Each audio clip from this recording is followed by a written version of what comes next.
नमस्कार दोस्तों, राधे राधे। मेरे नए ब्लॉग में आप सबका स्वागत है। आज मेरे साथ जुड़ चुके हैं मेरी भाभी और उनका हमारा चिंकू, हमारा चीफ गेस्ट। ये अभी सिर्फ सुनता है।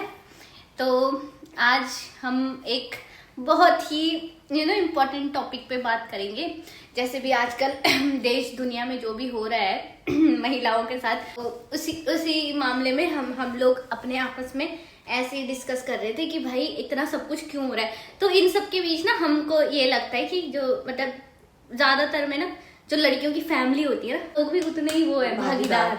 हाँ, वो भी भागीदार है। जैसे मतलब अगर आपका बच्चा आपके पास आता है कि भाई मैं वहाँ खुश नहीं हूँ, मेरे को वहाँ सही नहीं लग रहा है, तो आपको अपने बच्चों की सुननी चाहिए। मतलब कि समझना चाहिए कि वो ऐसे क्यों, मतलब अपने बच्चों को ना सपोर्ट करना चाहिए। ये नहीं बोलना चाहिए कि लोग क्या बोलेंगे। अब बच्चे तो वो तो चले गए ना, उनके साथ तो बुरा हो गया, तो समाज तो कुछ भी नहीं कर रहा उनके लिए, जिनके बारे में वो सोच रहे थे कि भाई अलग मत हो, इसको छोड़ के मत आओ, लोग क्या बोलेंगे। वो लोग कौन, किन के बारे में कर रहे थे? हम लोगों के बारे में। हम क्या कर रहे हैं उसके लिए? कुछ भी नहीं। तो भाई इतना सब कुछ नहीं होना चाहिए। अगर आपका बच्चा बोल रहा है कि मुझे वहां नहीं रहना है, मुझे अच्छा नहीं लग रहा है, तो उसकी सुनो और देखो कि कहाँ कमी है। कम से कम जान तो बची रहेगी। और ऐसे भी नहीं है कि बच्चे लूले लंगड़े कुछ कर नहीं सकते। दुनिया में बहुत ऑप्शन है, कुछ भी कर लो, इंडिपेंडेंट बनो, अपने लिए कमाओ, अपना रहो, अच्छा रहो भाई। अब लोग चले गए, अब क्या बस यही तो बोल रहे अरे पहले सुन रही होती, अब पछता रहे। अब पछता के क्या फायदा, अब तो बच्चे चले गए। तो हम बहुत दिन से हम बस यही सोचते हैं कि लोग क्यों नहीं सुनते। तो मैं तो अपने घर पे भी हम ऐसे बोलते हैं कि अगर भाई कुछ भी ऐसी बात होगी तो बताना जरूरी है, और कम से कम डिस्कस करो।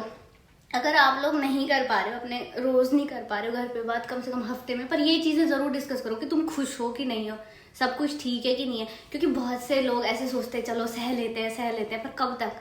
तो एटलीस्ट अपने आपस में बताया करो। तो दोस्तों बस हम लास्ट में यही बोलना चाहते हैं आप लोगों को कि एक दूसरे के साथ बात करते रहो ना, कम्युनिकेशन करते रहो और एक दूसरे का हालचाल पूछते रहो, क्योंकि हमें नहीं पता हमारे साथ का कौन किसी मुसीबत में है कि नहीं है ना भाभी।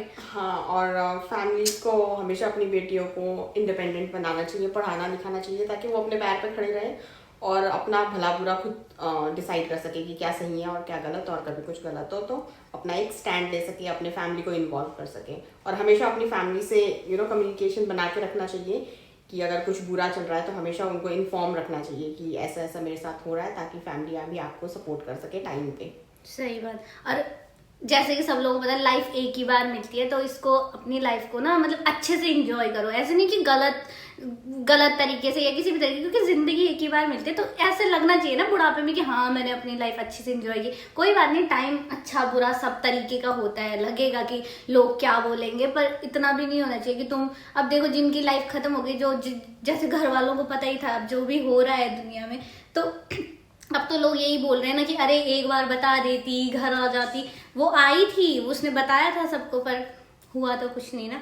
तो बुरा लगता है सुन के जब किसी के साथ बुरा होता है ना कि यार इस मतलब आजकल की जनरेशन में ये सब हो रहा है। मतलब आज की दुनिया में जब सब आगे निकल चुके हैं तब जाके किसी के साथ इतना बुरा होता है, तो बहुत बुरा लगता है। तो इसलिए बस अंत में मैं मेरी भाभी आप लोगों को यही मैसेज देना चाहते हैं कि भाई अपने भाई बहनों सबके कांटेक्ट में रहो, बात करते रहो और बताते रहो। अगर आपको कहीं भी अनसेफ फील होता है तो बताते रहो, ठीक है।